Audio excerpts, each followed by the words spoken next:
If you're a new coach, have you found your niche yet? I know a lot of coaches probably have their niche and they're trying to figure out where their ideal client is located. But what if you haven't figured out your niche?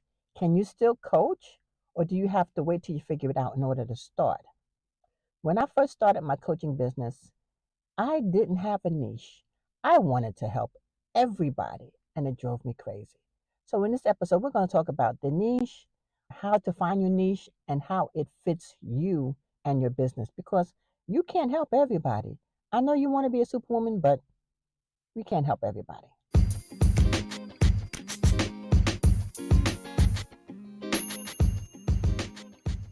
Welcome to Queen's Rise to CEO, the podcast for women coaches and crafters on the journey to success. I'm your host, Talena Bacon, your go-to business strategy coach, supporting you on this adventure towards attracting clients and skyrocketing your sales.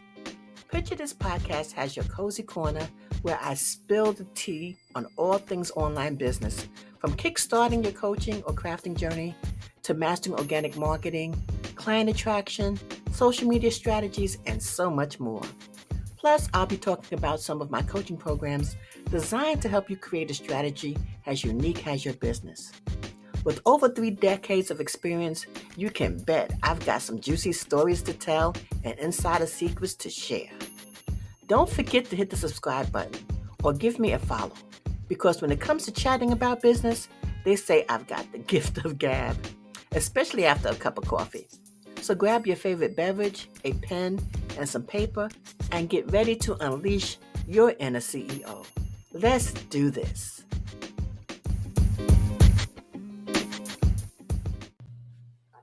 When I first started in this coaching industry, I kept hearing about the niche. You have to have your niche in order to find your target client, your target market, who would be the person you need to work with. When I started, I couldn't figure out what my niche was. I wanted to help everybody. And I even tried. I went through so much trying to figure out, okay, what does this person need? What does that person need? Is she the right person to work with? And I couldn't figure it out. So I continued to try to help everybody. Then after a while, I said, wait a minute, this is not working for me. Because as a coach, you have to have some type of niche on who you serve, who is your ideal client, and who isn't. Otherwise, you'll get all kinds of people in your DMs or booking calls with people who are just not the perfect fit for you. So in this episode, we're going to talk a lot about niches and being a new coach and the struggles, because let me tell you, honey, the struggle is real. So when I first got into coaching, like I said, I try to help everybody. So I thought that my niche was crafters. Now, mind you, trust me, it's going to come full circle. I was helping women do everything, setting up your business, pricing, craft shows. It was like I was their business. I said, okay, fine, do this, do this, do this, do this. But I didn't have any type of guideline. I just knew that I wanted to help them succeed in their business. So I got to a point that I had an amazing group, but the thing is, I had everybody in there. I was just bombarded with all kinds of questions. Now, mind you, I answered the questions, but it was like, this is not the right person for me. I had women who didn't want to succeed in their business. They were okay where they were. They weren't my ideal client, but I was trying to make them my ideal client. As a coach, you can't make anybody your ideal client. You can't make nobody want their business more than you do. So if you want your business more than they do, then they're not the right client for you. So I had to niche down. I had to figure out, who do I want to serve? Who do I want to fit? Who do I feel would be my ideal client? So it took a while, and I said, you know what? I think I'm going to step back, step away from coaching for a while to figure out, what am I doing? Because I had so many people in my DMs. I was getting book calls, but all these book calls was basically women who want my ideal client. And as a coach, you're going to get that. You're going to get everybody who's going to get on calls with you pick your brain basically and ask you all types of questions pertaining to their business. But the thing is, are they going to put in the work? You really don't know. So when I stepped away, and then I came back into it with a newfound perspective on what I wanted for my business. I knew who I wanted as my client and what I was going to deal with and what I wasn't. As a new coach, you're going to figure out, and I'm sure you probably know who you want to deal with and who you don't. Because if someone gets on a call and they're complaining about their business, they don't want to be in business because then they're just wasting your time. And as a coach, we don't want nobody wasting our time. Ladies, I'm going to be truthful. I'm going to always be honest and come to you and express how I feel. Now, as a new coach, again, you don't want to waste your time with people who don't want their business, who don't want to do anything, but just want to come pick your brain for things that they're thinking about doing, but they don't really want to do, and then they're complaining.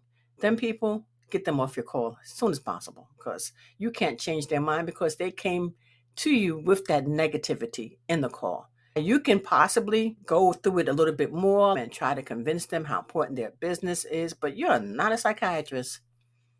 Because if they come in that way, they're going to leave that way no matter what you say. If you feel you can switch their brains around completely, then you're good. But sometimes you can explain to them how important their business is, when you can ask them questions to get them to think.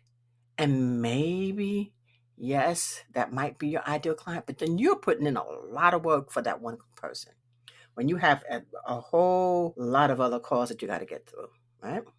So here's now that's my raw thought on it.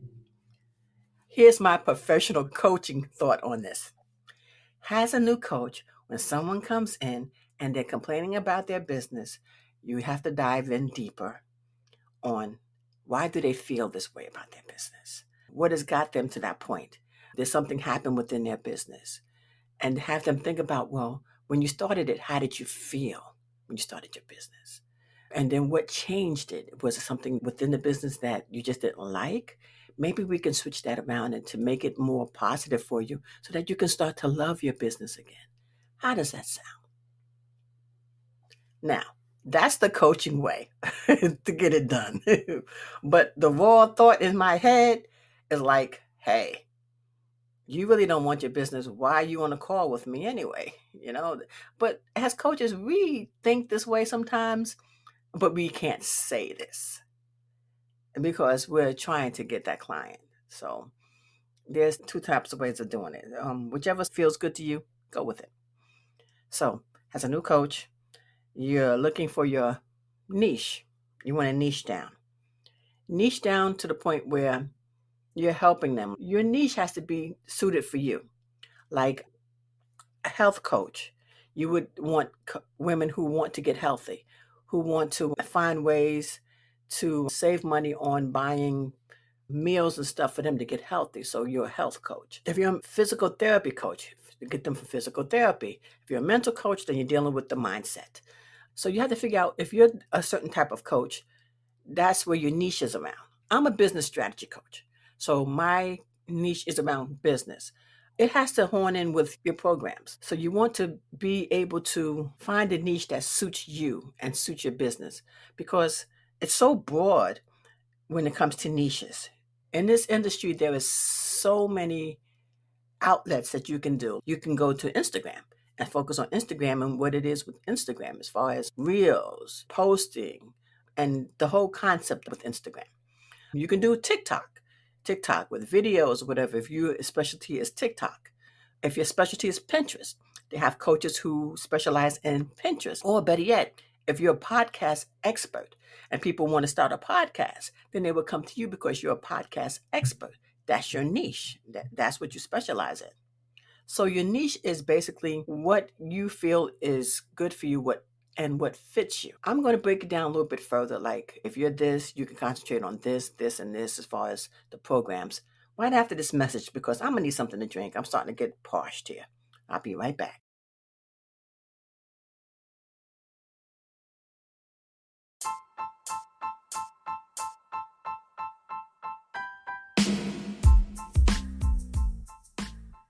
Are you feeling drained from testing various marketing strategies with little to show for it? I've been there. At the start of my online journey, I pinned my hopes on sharing posts across Facebook groups to flood my inbox with orders and fill my client calendar. But reality hit hard when those tactics failed to deliver. Rather than giving up, I revisited my approach, honed my strategy, and experienced a complete turnaround in my business. Now I'm so excited to share the insights I've gained in No Money, No Problem. It's one of my favorite PDFs, packed with 10 marketing tips tailored for coaches and creatives to amplify sales, all while being mindful of your budget. Don't let this opportunity slip through your fingers.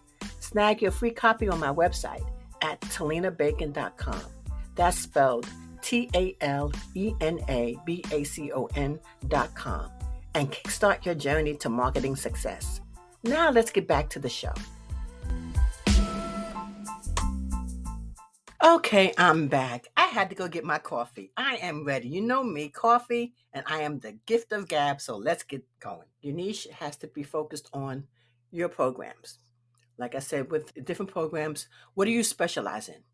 What do you enjoy doing? With your eyes closed, hands tied behind your back. What do you enjoy creating? What do you enjoy helping women with? So let's break it down a little bit more. Remember, Clubhouse was all the rave. Everybody had to get into Clubhouse, and then it just died down. What if you want to get back into Clubhouse? There's this young lady that specializes in Clubhouse, getting everything done on Clubhouse. And she's wonderful. She went through different programs and masterminds and things like that. Let me see if I can find her on my phone. And the thing is, I still learn a lot from her, even though I don't do Clubhouse as much as I should, because Clubhouse is a great outlet, but that is her specialty. That's her niche, Clubhouse. Yes, the young lady's name, Mimi from Clubhouse. So, Mimi, if you happen to listen to my podcast, girl, do what you do, because I follow you and I enjoy it. So, look up Mimi from Clubhouse. Her name is Mimi Langley. So, follow Mimi Langley if you want to get into Clubhouse. So, I'm just putting it in. She didn't tell me to advertise, but I just happened to mention Clubhouse, and I know I follow her and she's amazing. So, if your niche is Clubhouse, get some information from Mimi Langley. She's great, right? So, if it's not Clubhouse, it's TikTok. I don't know too many people who do TikTok, because I can tell you, I don't even do TikTok. But there's a few people that says that's a good way to get your business out there. So if your niche is and you want to find people, you can find people on TikTok. But again, your niche has to be specific towards what you do, what you feel, what you're comfortable in creating, what you're comfortable talking about, that you can talk about day, night, in your sleep. You want to be able to hone in on your specialty, what you do, what you're good at, and then your niche is people who want to learn that, who want to get information from you, who want to work with you. At least that's my take on it. So that's it in a nutshell. Don't try to be a niche for everything. Don't try to help everybody. Like I said, remember I said I wanted to help crafters and help them do everything.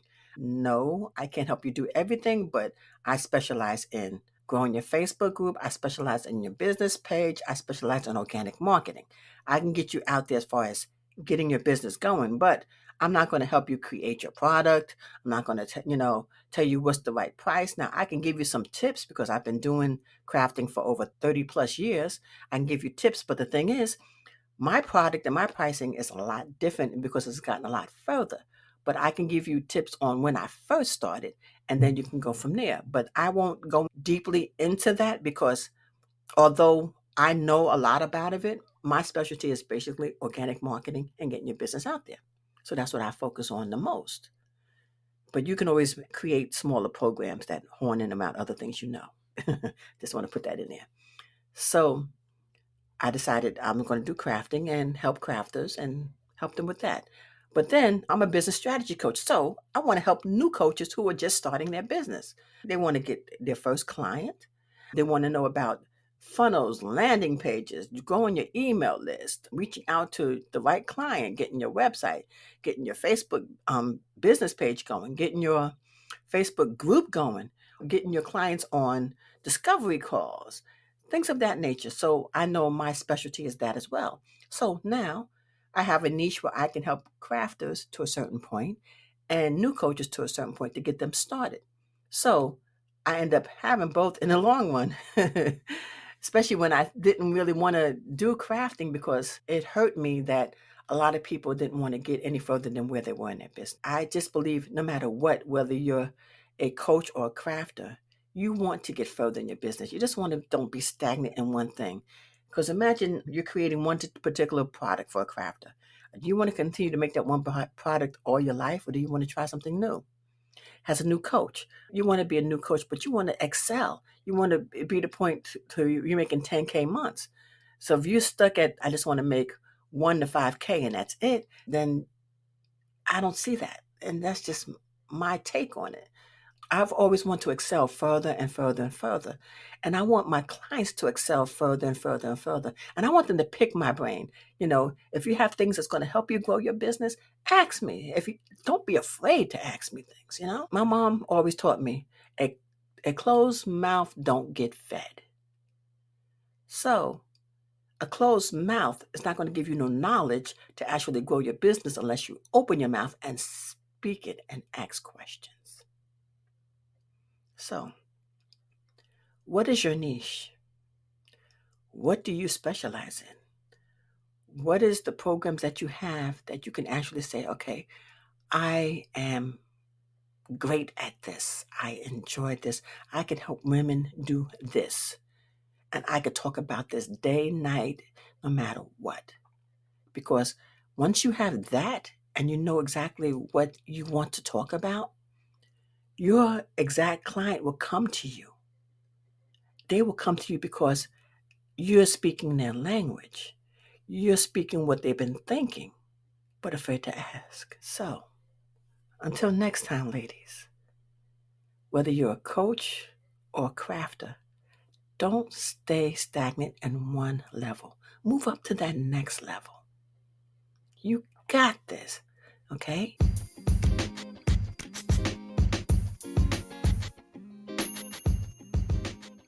Hey there, lovely queens. Thanks for tuning into my podcast. Before you go, be sure to hit that subscribe button on your podcast app.